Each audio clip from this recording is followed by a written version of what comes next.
Assalamualaikum warahmatullahi wabarakatuh. Selamat siang. Perkenalkan, saya Faridatul Huns, SPD MSc dari Sekolah Tinggi Ilmu Kesehatan IKIPA. Pada kesempatan kali ini, saya akan membuat pernyataan diri dosen dalam unjuk kerja Tridharma Perguruan Tinggi atau PDD UKT PT untuk bidang pengajaran. Adapun mata kuliah yang akan saya sampaikan yaitu Matematika Farmasi dengan kode SF24103 sejumlah 2 SKS yang diajarkan pada semester 1 program studi Sarjana Farmasi. Untuk dosen pengampu mata kuliah Matematika Farmasi adalah saya, Faridatul Huns, SPD MSc. Adapun deskripsi mata kuliah Matematika Farmasi mempelajari tentang ilmu-ilmu dasar matematika yang nantinya dapat digunakan oleh mahasiswa sebagai dasar perhitungan kefarmasian yang meliputi fungsi dan relasi, kepangkatan, eksponensial dan logaritma, kalkulus dasar, serta persamaan garis lurus. Capaian pembelajaran mata kuliah Matematika Farmasi. Yang pertama, mahasiswa mampu memahami konsep dan peran matematika terhadap masalah kefarmasian dalam kaitannya dengan perhitungan secara teoritik, instrumental maupun program komputer. Kedua, mahasiswa mampu menguasai penggunaan matematika dalam masalah kefarmasian. Dan ketiga, mahasiswa mampu menggunakan Microsoft Excel dalam penentuan persamaan kinetika reaksi. Beberapa materi yang diajarkan pada mata kuliah Matematika Farmasi yaitu rasio, proporsi, dan sistem pengukuran, eksponen, akar, dan logaritma, limit, diferensial, integral, relasi dan jenis-jenis fungsi, persamaan garis lurus, kinetika reaksi, serta penggunaan Microsoft Excel dalam kinetika reaksi. Sistem pembelajaran pada mata kuliah Matematika Farmasi dilakukan melalui perkuliahan secara sinkronus dan asinkronus, melalui perkuliahan daring, pembelajaran secara daring, melalui video conference atau Zoom, video pembelajaran pada kanal YouTube, serta sistem e-learning yang dikembangkan oleh Stikers IKIPA. Pemberian tugas melalui latihan soal dan presentasi. Interaksi dosen dan mahasiswa dilakukan secara interaktif melalui pelaksanaan kuliah lewat video conference atau Zoom, ataupun dilakukan melalui diskusi pada saat perkuliahan. Interaksi dosen dan mahasiswa juga dapat melalui kanal YouTube, tempat video yang diupload oleh dosen dan dapat diakses oleh mahasiswa secara bebas. Juga dapat melalui e-learning, sistem yang dikembangkan oleh Stikers IKIPA sebagai media pembelajaran untuk materi perkuliahan, diskusi dengan dosen dan mahasiswa, ataupun tempat mengumpulkan tugas. Mahasiswa juga dapat menghubungi dosen untuk berinteraksi melalui kontak pribadi di email dan WhatsApp. Sistem penilaian dalam perkuliahan ini meliputi 35% untuk ujian akhir semester, 35% dari ujian tengah semester, 15% dari tugas, serta 15% dari kehadiran. Sekian pernyataan diri dosen dalam unjuk kerja Tridharma Perguruan Tinggi oleh saya, Faridatul Huns, SPD MSc dari Stikers IKIPA. Terima kasih.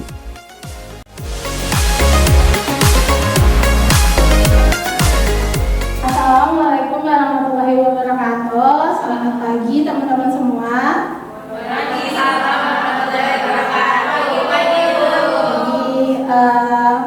Hari ini pertemuan kita selanjutnya ya untuk kuliah matematika farmasi.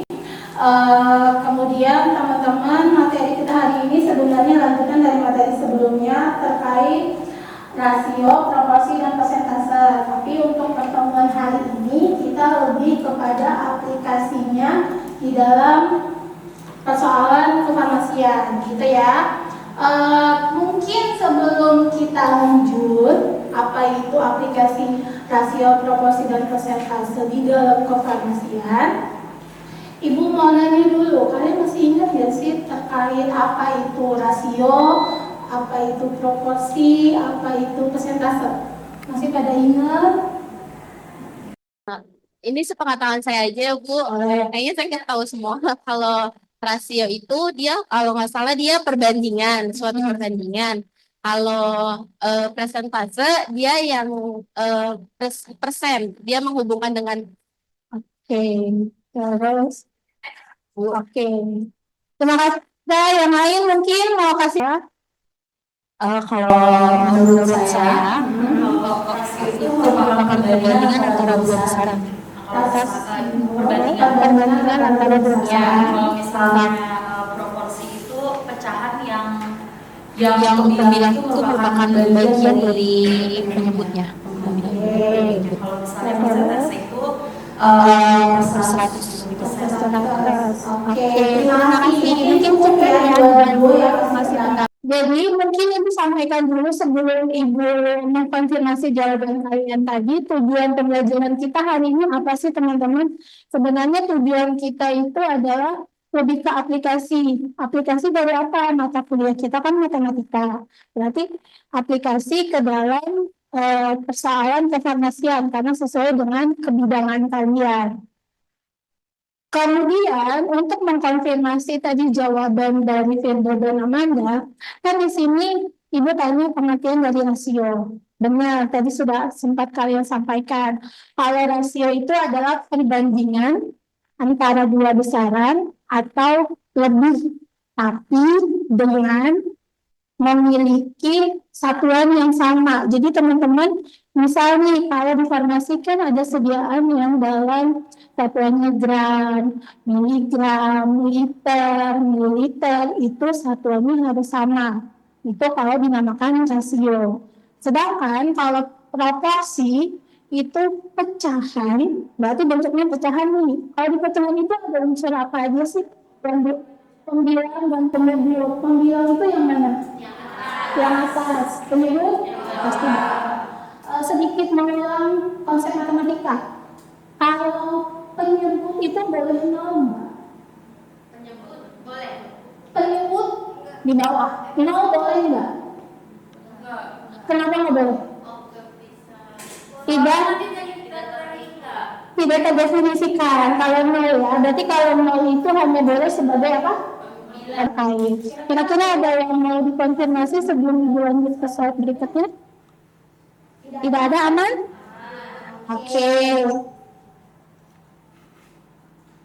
Karena materi kita adalah aplikasi di dalam kefarmasian, berarti Ibu langsung ke contoh soal atau case. Nah, case yang pertama di sini ceritanya sebuah industri farmasi itu akan memproduksi sediaan sirup paracetamol di mana volumenya itu 60 ml untuk satu batch dengan komposisi sirup sama, diketahui tiap 1 sendok teh berarti sediaannya 5 ml mengandung paracetamol 120 mg. Dan yang kedua kondisinya adalah bahan baku paracetamol untuk satu batch itu 288 kg. Tapi Ibu mau nanya dong ke kalian. Kalian paham nggak batch di sini maksudnya apa? Satu kali produksi. Jadi batch itu maksudnya satu kali produksi si sediaan sirup paracetamol. Nah biasanya paracetamol itu untuk obat apa sih? Penyembuh demam. Nyeri juga bisa ya? Oke. Kemudian yang menjadi pertanyaannya itu adalah ada yang pertama, berapa gram, dia mintanya dalam gram ya, berapa gram paracetamol yang ada di dalam satu botol. Kedua, mintanya dalam miligram. Berapa miligram paracetamol di dalam 1 mili sediaan. Ketiga, sekarang dengan batasan volume 60 mili. Jadi kan tadi 1 sendok teh berapa mili?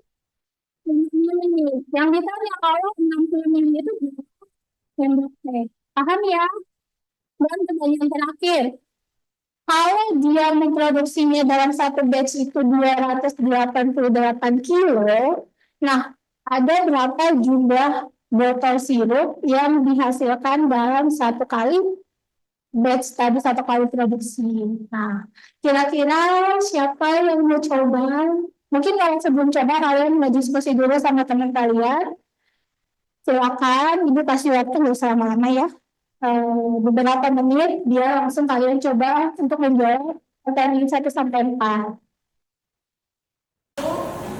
Soalnya itu berapa gram paracetamol yang terdapat dalam satu botol.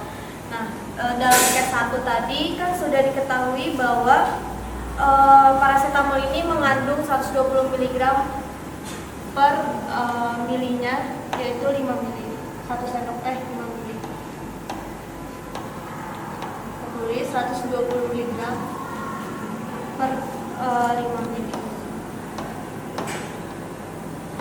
Kita bagi untuk menentukan berapa miligram per milinya, sehingga kita bagi hasilnya 24 mg per mili.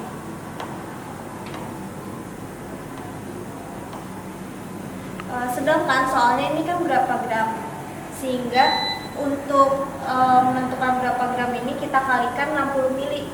Kita kalikan satu botolnya kan volumenya 60 mili, sehingga untuk kandungan dalam gramnya satu botolnya yaitu 24 mili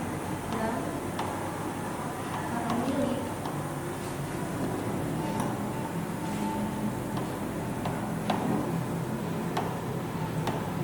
Dengan 60 mili. Hasilnya 1440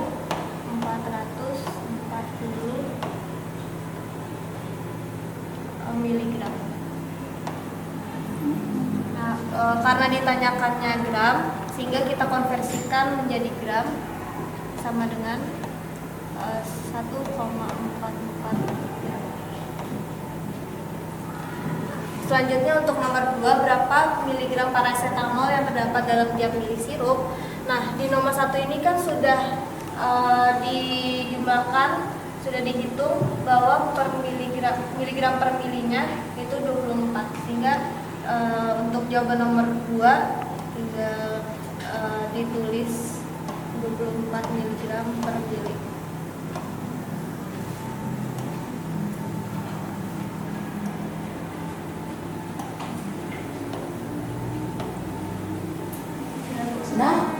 Teman-teman yang lain ada yang mau berkomentar atau bertanya terkait pengerjaan salsa?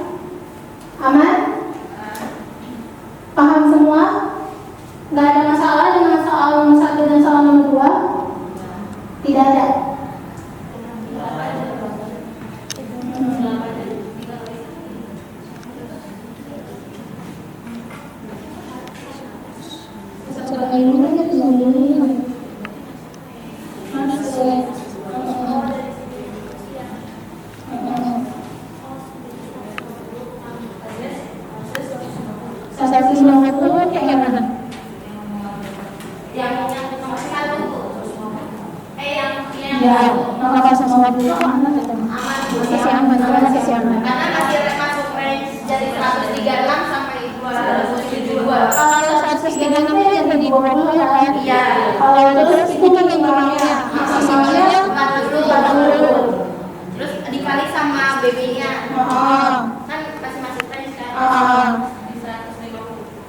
Pertanyaannya kita kali ini ada 150 masuk.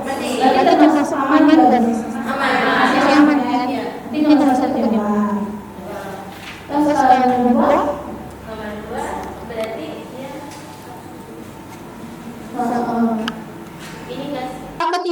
itu ada sediaan antibiotik yang mengandung 5 gram penisilin di dalam 200 ml.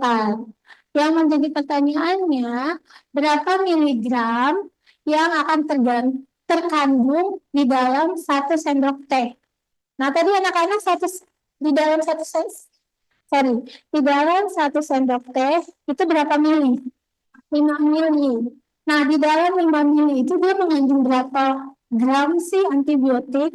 Kalau semisalnya 200 ml larutan itu mengandung 5 gram.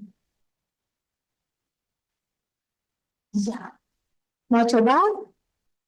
Di sini diketahuinya kan dalam 200 mili itu mengandung 5 gram antibiotik penisilin.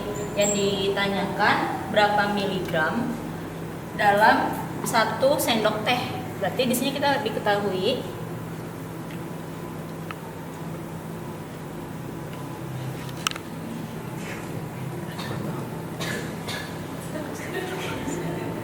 Yang mereka.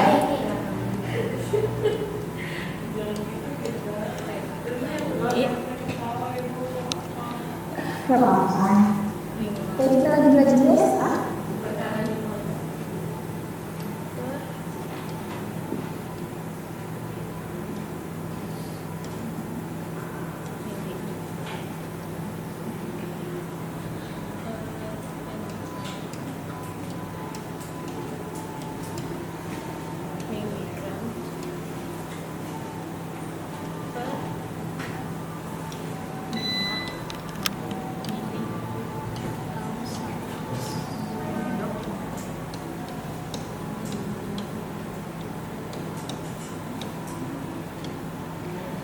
Oke, di sini jawabannya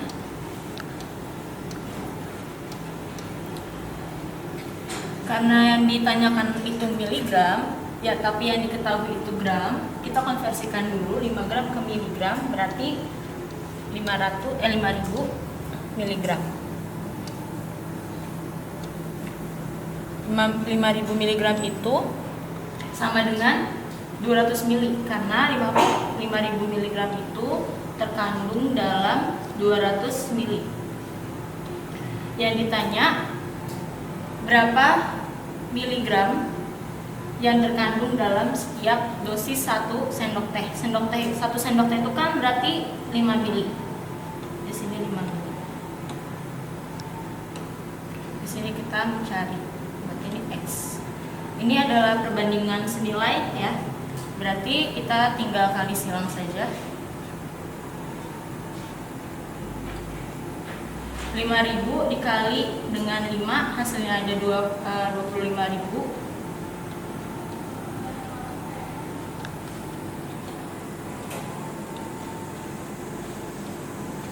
Per 200 mili.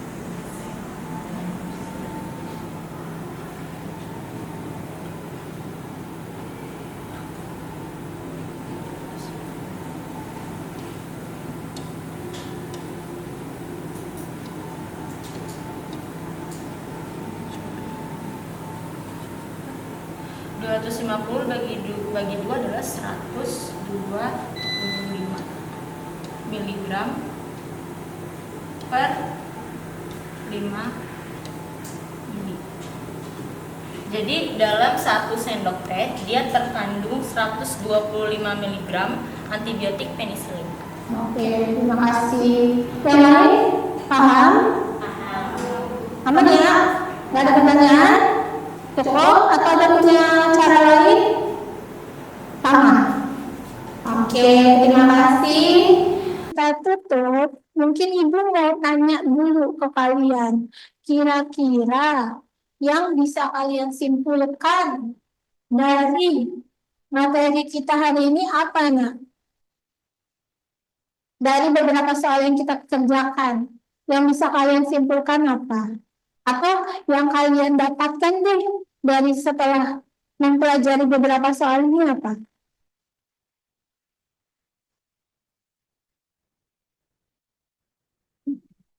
Gimana coba Manta yang kencang?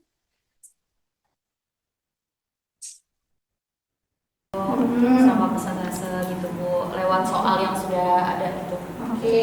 Bisa mengetahui cara pengerjaannya. Ada yang lain? Bisa ngitung dosis obat dari cara proporsi bentuk metode proporsi kayak tadi dosis buat pasien. Mungkin kalau dari yang disampaikan Nanda sama Eca, Ibu bisa bilang kalau ternyata ketika pembelajaran tentang farmakologi, dosis obat, farmasetik, sorry, pembelajaran farmasetik itu kan perhitungan dosis obat, aman atau tidaknya. Ternyata di matematika itu kita juga belajar hal yang sama ya. Cuma mungkin di matematika itu kita lebih ke konsep matematisnya. Nah, di farmasetik itu aplikasinya di dalam kefarmasian. Terus tadi pas kalian itu ada yang bisa langsung pakai cara kefarmasian, cara biasa yang kalian pakai, tapi ibu juga bisa mengerjakan soal tersebut pakai konsep matematis, yaitu perbandingan, kan mentah-mentah. Jadi kayak tadi pas ibu ngitung, kalian juga menginformasikan, ternyata benar ya. Jadi aman. Jadi jangan langsung percaya sama siapapun, selalu dicek apapun yang kalian punya dan selalu jangan ragu untuk bertanya. Oke teman-teman, terima kasih untuk pertemuan hari ini. Mungkin kita lanjut lagi di pertemuan berikutnya. Terima kasih semua. Ibu pamit. Selamat siang. Wassalamualaikum warahmatullahi wabarakatuh.